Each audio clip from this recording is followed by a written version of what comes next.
వరంగల్ నడిబొడ్డున arts college గ్రౌండ్లో ఇందిరాగాంధీ గారి జన్మదిన సందర్భంగా మన పరిపాలన రేవంత్ రెడ్డి గారి నాయకత్వంలో సంవత్సర కాలం పూర్తి చేస్తున్న శుభ సందర్భంలో మరి వరంగల్ నగరాన్ని ఎన్నుకొని ఇక్కడ విజయోత్సవ సభ నిర్వహించుకోవాలని ఆలోచనతోటి మరి ఇక్కడికి విచ్చేసి ముఖ్య అతిథిగా ఈ కార్యక్రమంలో పాల్గొంటున్నటువంటి మన ప్రియతమ నాయకులు మన ముఖ్యమంత్రి సోదరులు రేవంత్ రెడ్డి గారికి, మన డిప్యూటీ సీఎం బట్టి విక్రమార్క గారికి, మన పిసిసి ప్రెసిడెంట్ మహేష్ కుమార్ గౌడ్ గారికి, మరియు నా తోటి మంత్రులకు, ఎమ్మెల్యేలకు, ఎంపీలకు, మరి ఇతర ప్రజాప్రతినిధులకు, అదేవిధంగా ఈ కార్యక్రమాన్ని ఇంత విజయవంతం చేయడానికి అహర్నిశలు పనిచేసినటువంటి కలెక్టర్స్కి, కమిషనర్కు, సిపి గారికి మరియు ఇతర అధికార బృందానికి, ఈ కార్యక్రమానికి వివిధ ప్రాంతాల నుంచి విచ్చేసినటువంటి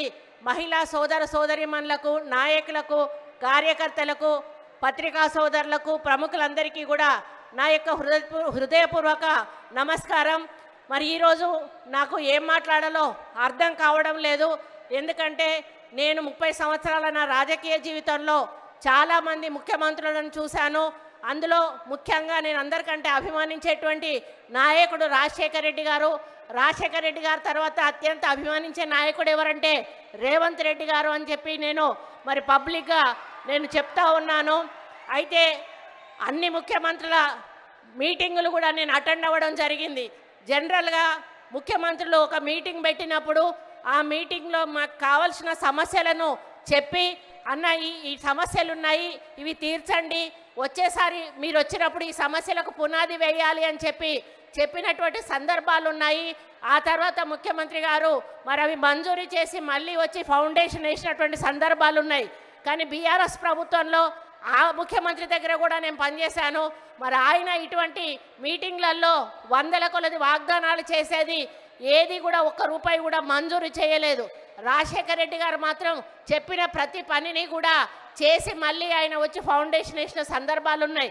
కానీ ఈ సభ, ఈరోజు జరుగుతున్న ఈ వరంగల్ సభ అందుకు భిన్నంగా చరిత్రలో నిలిచిపోయే విధంగా ఉంది అని చెప్పడానికి నేను చాలా గర్వపడతా ఉన్నాను. ఎందుకంటే మరి నేను పోయే టైం ఎటువంటిదో, అన్న మూడు ఎటువంటిదో, కానీ నేను ఎప్పుడు పోయి ఏది అడిగినా కూడా చూద్దాంలే అక్క, చేద్దాంలే అక్క అనేటోడు. నేను ఊరికే అనుకునేదాన్ని, అయ్యో అన్న దగ్గరికి పోయి అడుగుతా ఉన్నా, అన్న ఏది అడిగినా కూడా చూద్దాంలే చేద్దాంలే అంటాడు. మరి ఇప్పటి వరకు ఒక అభివృద్ధి కార్యక్రమానికి మేము శ్రీకారం చుట్టలేదు.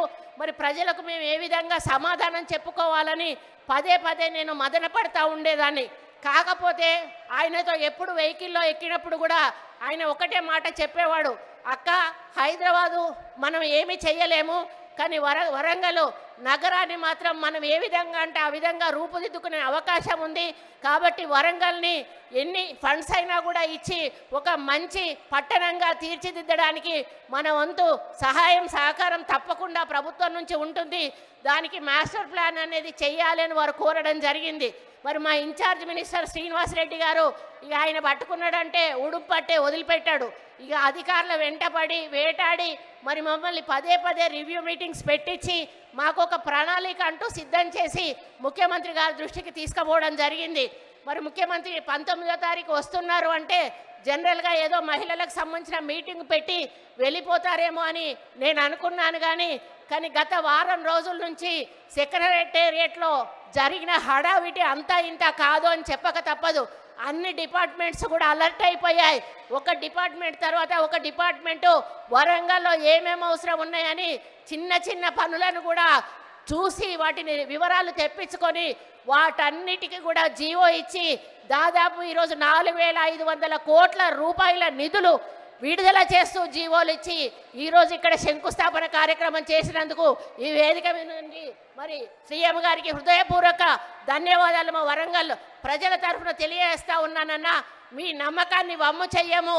తప్పకుండా ఈ యొక్క వరంగల్ నగరాన్ని పట్టణంగా రూపుదిద్దడానికి ఇక్కడి మంత్రులుగా సీనన్న గారి నాయకత్వంలో మేము తప్పకుండా మీరన్న ఆశయాన్ని సాధించడానికి ముందుకెళ్తాము. అది ఈరోజు ఒక మహిళ ప్రధానమంత్రి ఇందిరాగాంధీ గారి పుట్టినరోజు సందర్భంగా 2 మహిళా మంత్రులం ఇక్కడ ఉన్నాము, ఒక మహిళా మేయర్ ఉంది, ఒక మహిళా ఎంపీ ఉంది.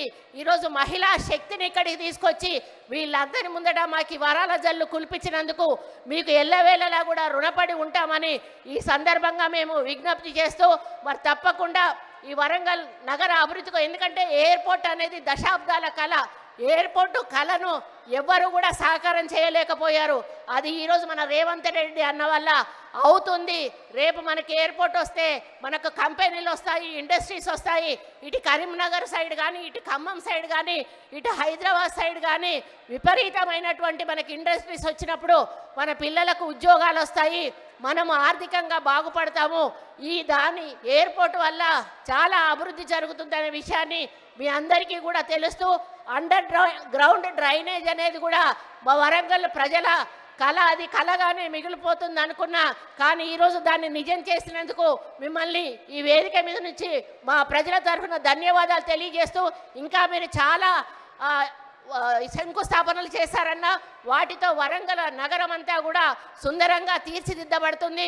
వాటన్నిటిని కూడా దగ్గరుండి నాణ్యమైన పనులతో అవినీతి జరగకుండా ముందుకు తీసుకుపోయే విధంగా అధికారులతో మేము కమ్యూనికేట్ చేసుకొని మా ఇన్ఛార్జ్ మినిస్టర్ గారి నాయకత్వంలో తీసుకెళ్తామని తెలియజేసుకుంటూ, ఇదే ఆదరణ, ఇదే ఆప్యాయత, ఇదే ప్రేమ మా మీద ఎప్పుడు ఉండాలని, మమ్మల్ని ఆశీర్వదిస్తూనే ఉండాలని కోరుకుంటూ, మళ్ళీ మీకు మరి నిధులు విడుదల చేసినందుకు మా బట్టెనకు పాపం బట్టెన వెనకాల పడతా ఉంటా, అన్న 1 రూపాయి కూడా ఇవ్వని పాపం బట్టెన కూడా ఈరోజు 4,500 కోట్ల రూపాయలు విడుదల చేసినందుకు వారికి కూడా వేదిక మీద నుంచి ప్రత్యేక ధన్యవాదాలు తెలియజేస్తూ మరి సెలవు తీసుకుంటా ఉన్నాను.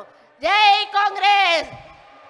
రేవంత్ రెడ్డి గారి నాయకత్వం, రేవంత్ రెడ్డి గారి నాయకత్వం.